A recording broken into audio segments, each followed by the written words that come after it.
Our trip to Italy was a 3-week-long summer study abroad trip, and we were stationed out of Florence, but we were going to see cities like Siena, Prato, Rome, Cinque Terre, Pisa, and San Gimignano, which I like to call San Gimignano.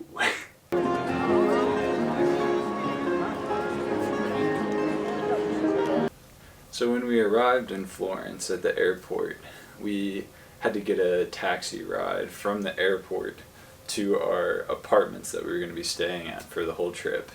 And we all kind of got into groups, and some of us were taking a van, and then there were a couple people in another taxi.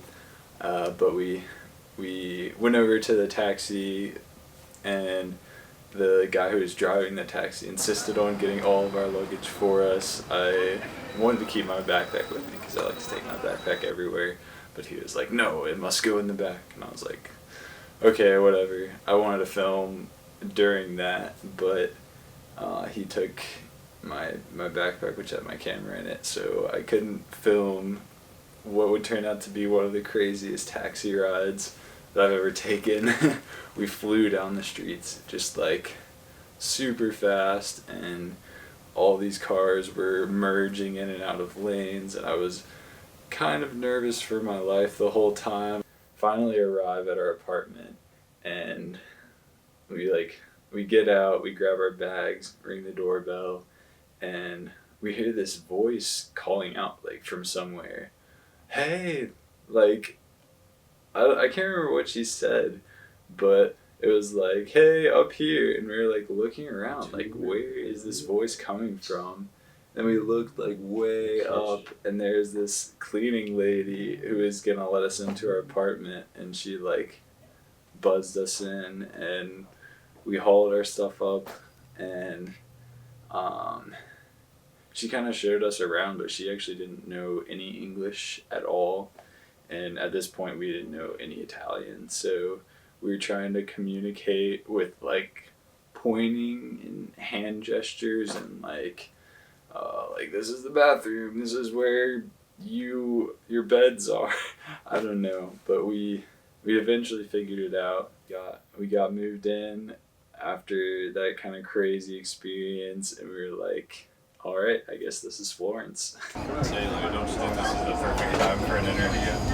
What do you think of Rome so far? It's pretty nice. A lot of really big buildings, and it has a metro.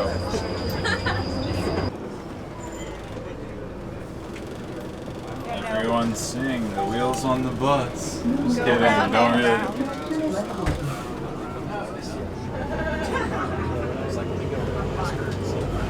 This is the first time on the bus. It's crazy. DC's metro was slow. Your first time on a bus? No, I was telling the camera this is the first time we've actually caught a bus here. Yeah, our first bus.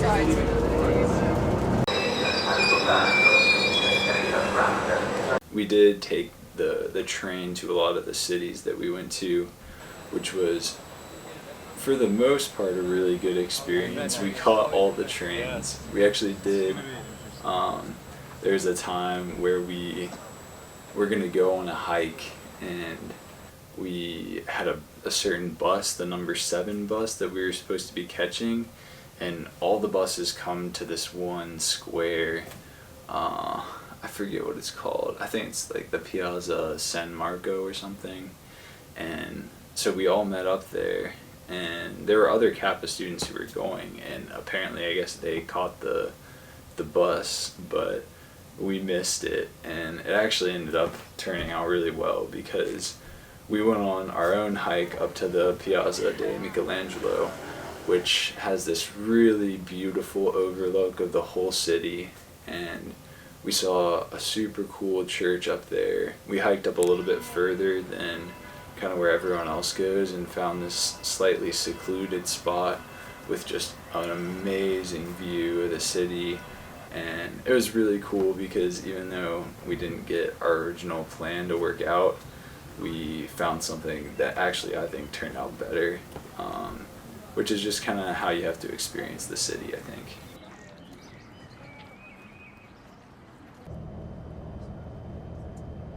So I think Florence in general just kind of has a unique transportation experience.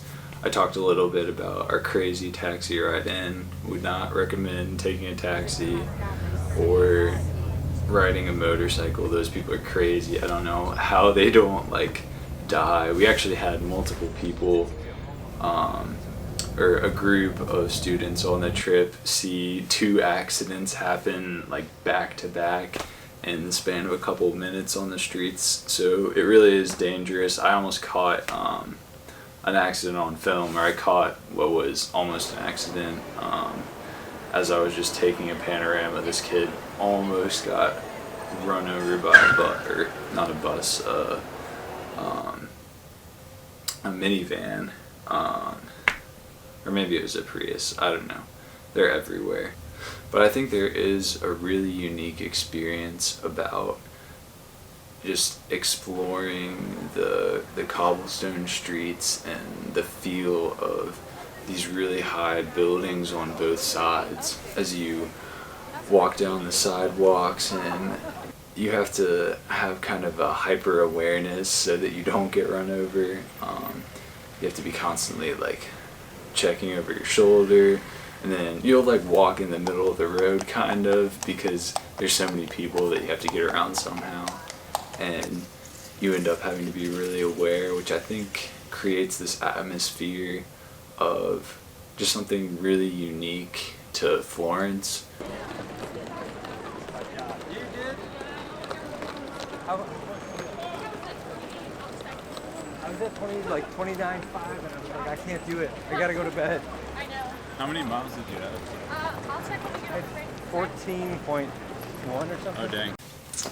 Taking the train in Florence was another cool experience, and I really enjoyed that throughout the trip when we got to go out to different cities. It was really cool that you don't really need a car to go to some very cool towns and experience some very cool things. You could just grab your bus pass or get your train ticket at the station, and it was kind of difficult. We finally figured it out. You just have to like look at the departures and match up the right numbers and match up like your time that your train is leaving.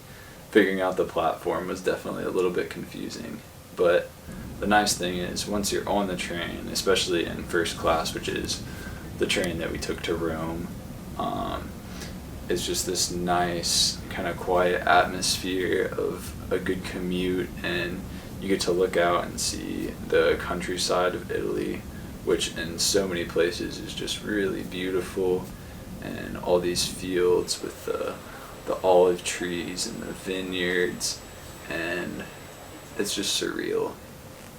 And then there's also some sections of it that are just graffiti and kind of cool like inner city vibes and stuff.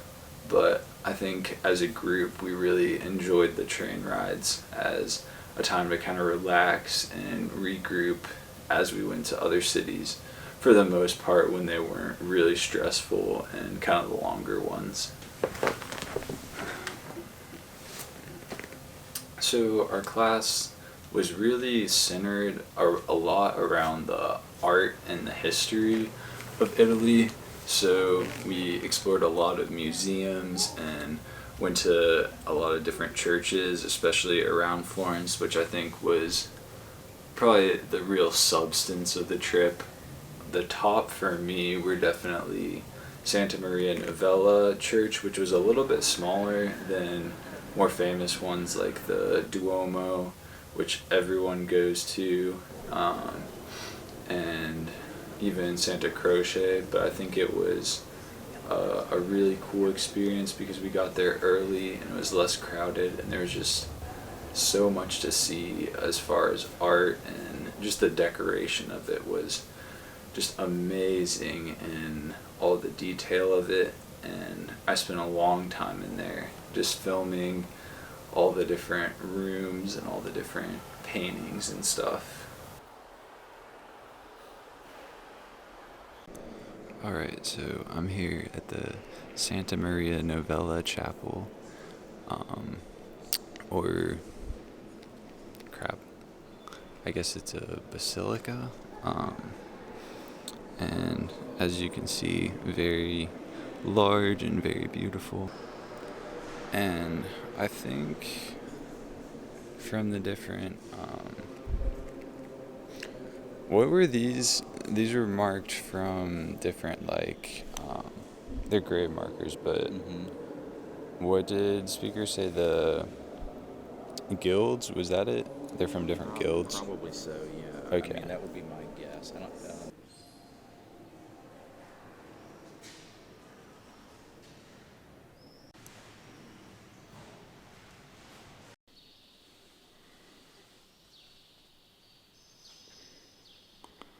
So this might be the coolest room that I've seen so far, and I almost walked right by.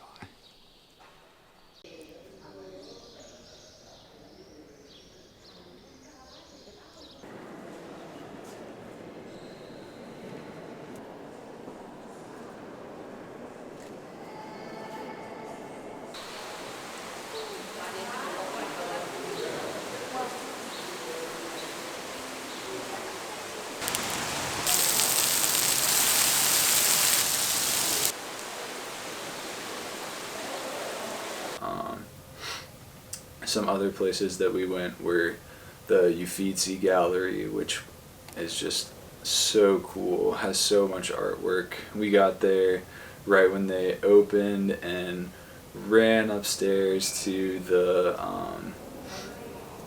Botticellis, and we're just trying to check out those, like the Primavera and the Birth of Venus and everything. We're trying to get a good look at those before the crowds descended with their cameras and you couldn't get a good view.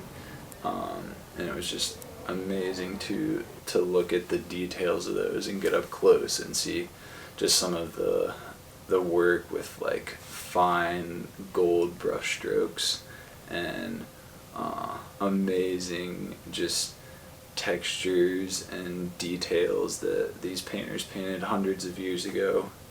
It was just a phenomenal experience.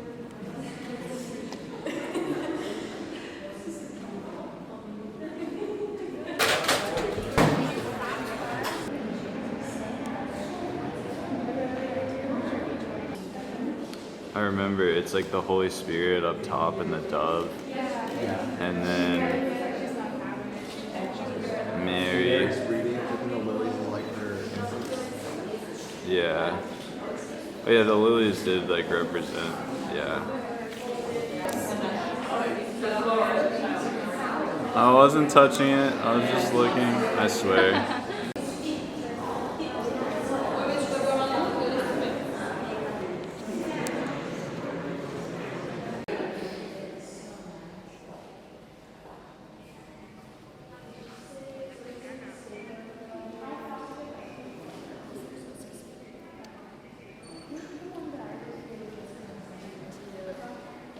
Other really cool place that we went was the PD Palace and the gardens behind it. What are those called? The Boboli Gardens behind the PD Palace.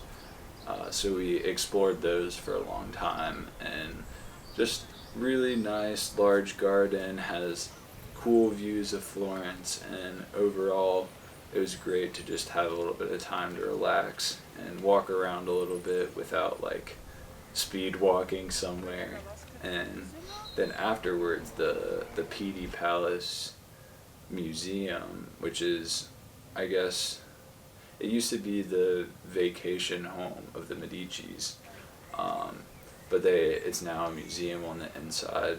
Was one of the best museum experiences of the trip and definitely of my life.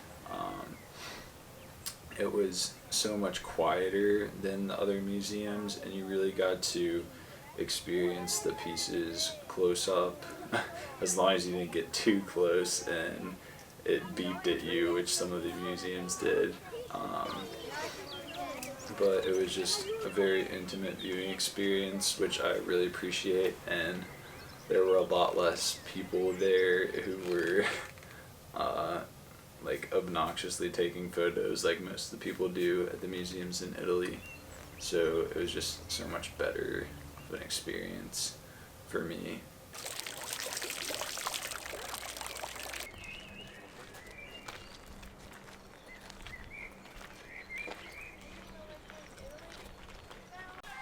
Yeah, go.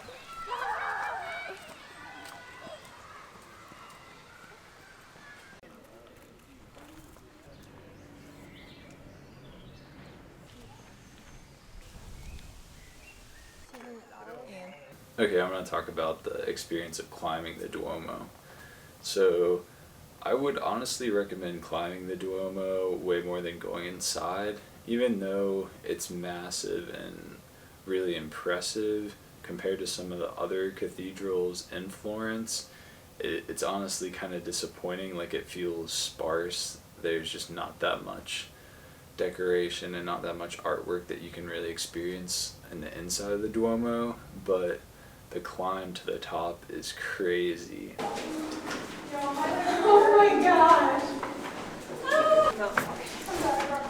Legit spiral. Oh, this is tinier than the other one. Oh my god. You can't see. That's nuts. Oh my gosh. That's really high.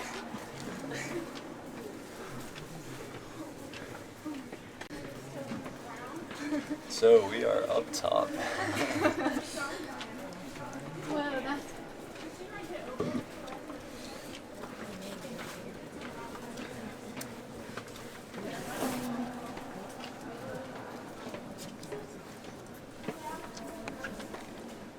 For real, gotta get some pics, unless y'all are that freaked out. It's definitely a little bit of a hike, just so many steps. I mean, it didn't bother me that much, but I was definitely out of breath, at least when I got to the top and stopped halfway to check out you can see the inside of the dome with all these beautiful paintings as you're walking by, and just looking down over the edge. It's scary because it's like several stories up. You just don't realize how high that dome is until you're on the inside of it looking down at the ground. It's like looking off of a cliff rather than a stone building that people built. But then you end up having to climb between, in the curve of the dome, there's like this area between the two layers where there's stairs, and you have to climb up that to get to the top where you can overlook the whole city. And it was just a really cool experience. I kind of videoed some as I went. Crazy. You're good.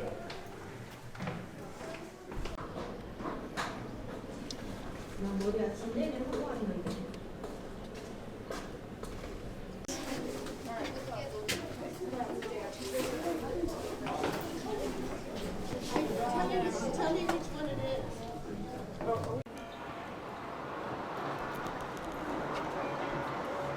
They're working.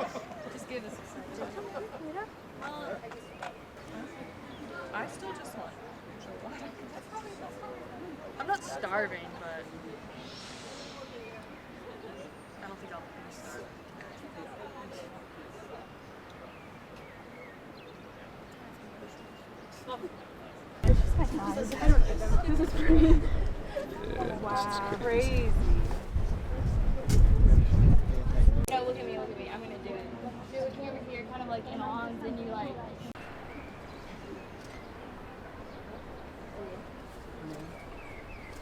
What am I looking at?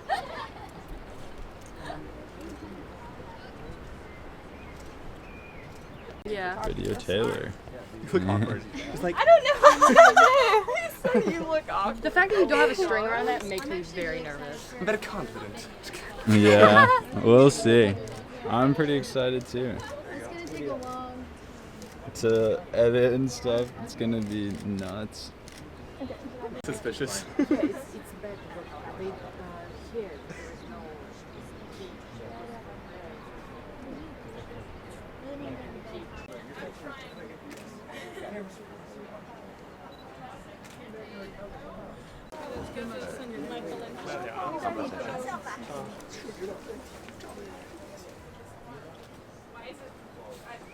No, it actually was good when you like shook your arms out like that. Oh my god.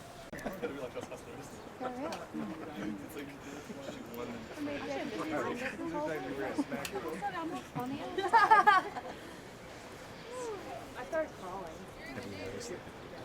Didn't I? I'm looking for the river. I'm looking for the river, but I couldn't find it. Why do you say that? That's rain. It's all rain.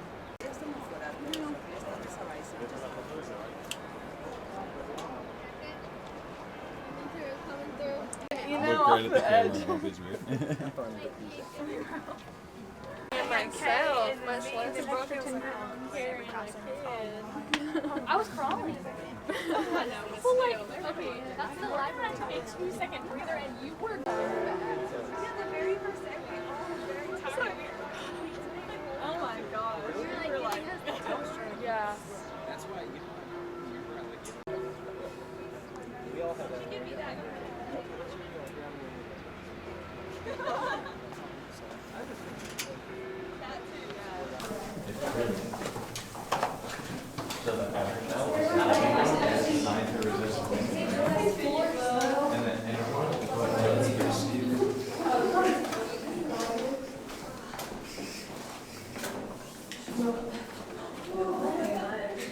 I'm sorry, I'm going to. Can you imagine being like 6'4"? Or 6'3". It's not too bad.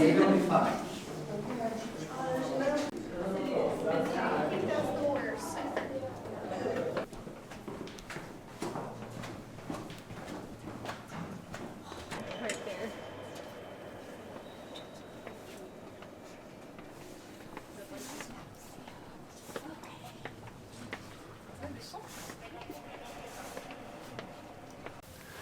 So besides just some of the really cool museums and churches that you can see when you go to Florence, they also have some really interesting street art and some cool graffiti that you can see as you're exploring the streets. And our professors kind of told us before, but it was really cool to see in person. There's some street corners where you can see literally thousands of years of art on the same street corner. You'll see new graffiti that was painted yesterday, and you'll see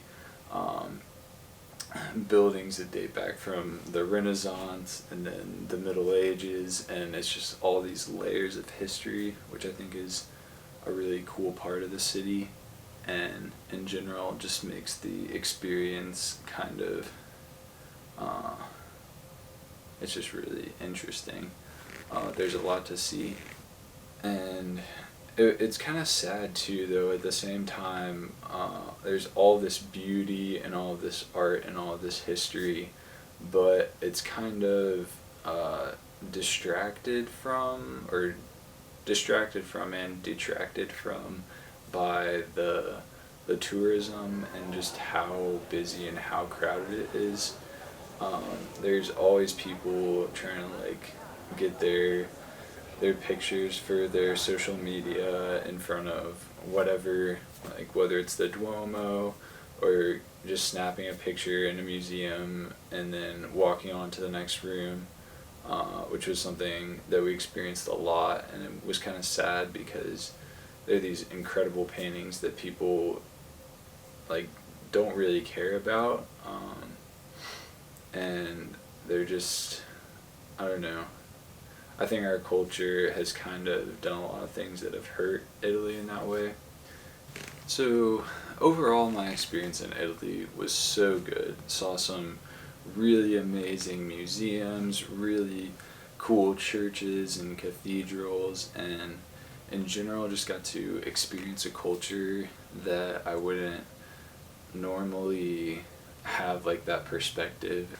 Also, another cool part about the study abroad experience was I really got to know other people that were going on the trip as we traveled out to different places like Cinque Terre and Pisa. We went in different size groups at different times. We had 12 people total, but we break up to groups of 5 or 6, or even down to like 3 on some days, and it was really cool, like getting to know them and overcoming challenges together, like navigating to different places, and trying to find food sometimes would be really difficult, but it was cool, and it was like kind of a team building, bonding experience. Andiamo! Now for me, it was really interesting being kind of a part of the tourism and a part of all of the people who are traveling and staying in Italy, because I felt like I was really skeptical of like all these people who are kind of turning Florence into just a tourist spot, and the way that they're fueling things like the leather markets, which I think are turning a lot from these like these shops where people have been doing this trade their whole lives, and it's becoming really industrialized, and like they're just pumping out the same products through factories to try to satisfy this big demand, and I think that we're a lot of the cause for that, which is kind of sad. Also, I am kind of a hypocrite for getting mad at all the people carrying around their cameras and trying to take pictures in front of all this stuff, because there I was like with my video camera trying to get all these shots for this film, and it was hard because I had to try to find a balance, and I think that was something that I definitely learned on the trip, because I think that when you're traveling, it's really important to try and respect the culture that you're going into. So I think for myself, what I really tried to do was be aware of my surroundings and try to only like take videos and photos when I really needed them, and not like get in anyone's way with my camera. I had times where I had to just turn it off even though we were seeing really cool things, to not get sucked into that as much, and I'd really recommend that, especially when you're going into certain museums. Maybe like, okay, I'm going to leave my camera behind on this one, or I'm going to turn my phone off and I'm not going to take it out for this whole museum experience. I think it really enhances it a lot, and I enjoyed some of the museums where I did that. What was the most authentic Florentine/Italian experience you had? I think for me, it was when we first got to our apartment and we met our landlord, and he ended up taking us to his house and like brought us inside, and he was like so welcoming, and wanted us to meet his wife and his nephew, and they were just in their house drinking wine and playing cards at like noon, and it was really cool. Mine would probably be the night we were out and we saw the strange people. and the guy came up and talked to us. Yeah, same. Yeah. I think that speaking was English and acting like he wasn't with them, and then when he started playing his violin, Yeah. that was probably for me. He's really good. Oh, anche il microfono?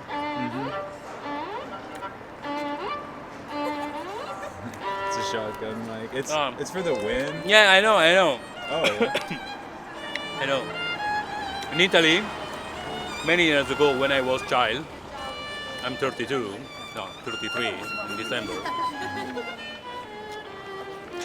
There were lots of cartoon, animation, cartoon, and the come si dice, la stoffa, la qualità is the same. There is many cartoon of this style. Yes, con questo stile qua, del microfono, con un tubo. No? Uh-huh. Sweet. Next question. What do you think are some of the benefits of studying abroad and like downsides? Are there downsides? Pros and cons.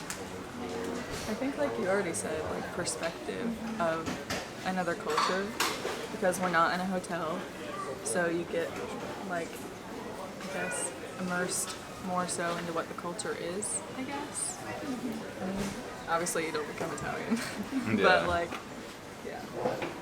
Yeah.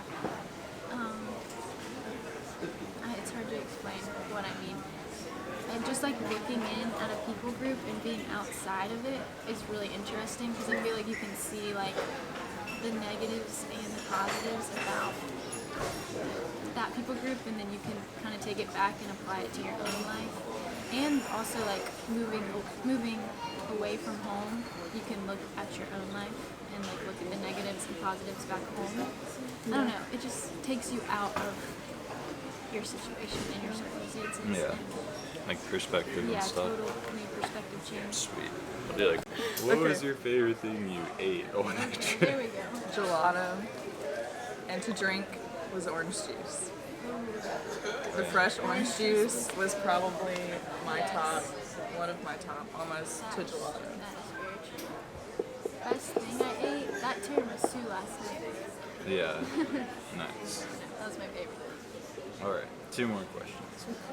What's the most beautiful place in Florence you visited? Shoot. San Miniote. How do you say it? The That one like church up on the top of hill. Yeah. Yes. That was my favorite thing. That view and the church was so Sorry, Allie. Oh yeah, you were sick. Dang. Mine would probably be that like terrace in the Bobley Gardens. Yeah, that was really fun. Yeah. Nice. Okay, last question. Compare or contrast Florence with one of the cities that we visited on the trip. Which city was your favorite? San Nice. I did enjoy that. Yeah. I wish we would have had more time there. Yeah. But it was obviously a lot smaller than Florence. It was like your little teeny Yeah, that was more of, medieval vineyard like, what I town. thought of my stereotypical Italy in a way, like just the small flowers and the windows and the. It was I just thought quaint. when I pictured Italy, I thought of like the architecture in Rome as like more of what I pictured. But like the vineyards and stuff, I pictured Saint Nice. Thanks so much, guys. Yeah. That's gonna be Prego. like. First question: what was your first like impression of Florence? It felt like it was going to be super hard to navigate, but then once we started getting going, it was a lot easier. That was like my first impression. Like, crap. Where are we? I thought it was surprisingly modern. Like, it was kind of strange to be in such an old place and have like people who are in the same time period as we are. Yeah. And like technology and like modern things intermixed with all the old stuff was really interesting. All right. Next question. What was the most authentic authentic Italian experience that you had?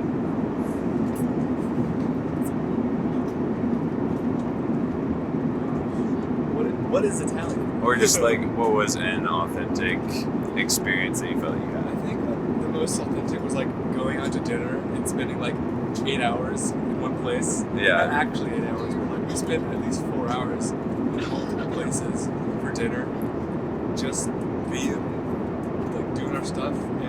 But then you had to pay, and the bill was all in one tab, and we had to shuffle coins and bills. And I think that was the most authentic Italian thing. I think it was dinner last night. We went to the place where they had like tapas, like the different courses, and there were like 400 of them. I've never had a meal like that before, where you just like it's just small things, but there were so many of them, and it was just so different. Yeah. And I wonder, like, I guess that's just how they do it.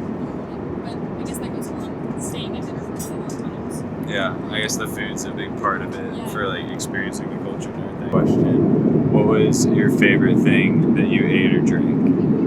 Oh my god. That's a hard one. For me, it was definitely the butter and cheese ravioli. Yeah. I'd never had anything like that with like cheese in the fruit, and apparently that's like a common thing, but that was wonderful. I ate it 3 times. So yeah. Yeah, that was definitely good, the pear and cheese, but I definitely think that there was this beef stew that at the restaurant right across from where they served that pear and cheese ravioli pear dish. But it was like a beef stew with like mild spices. But I didn't even order it. Like I just had a few bites from what Allie had. Oh yeah. And it was amazing. Nice. I wish I had ordered that instead, but I never went back. So I just have a few glorious memories of it. 2 pieces of meat. Yeah. Nice. Let's see.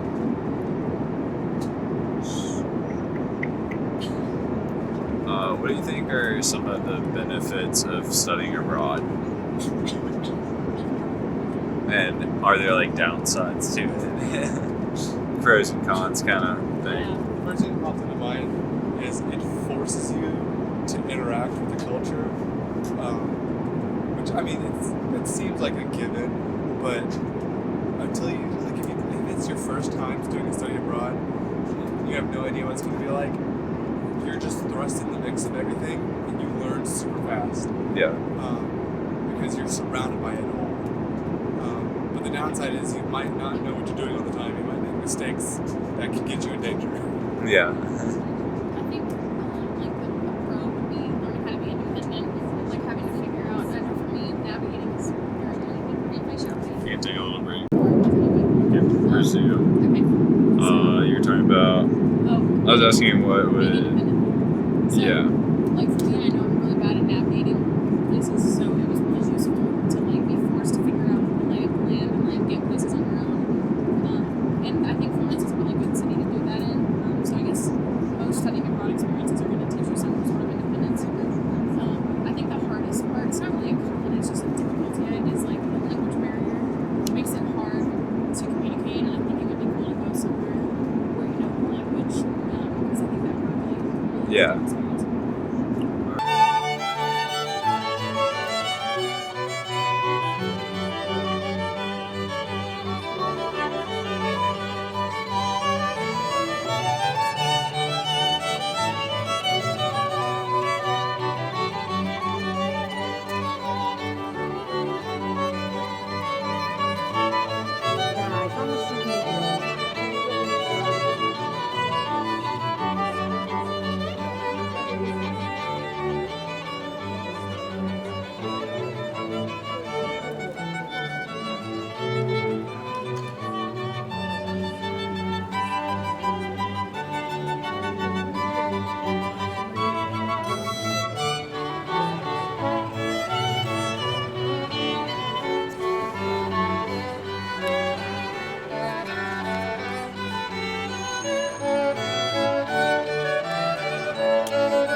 Yeah.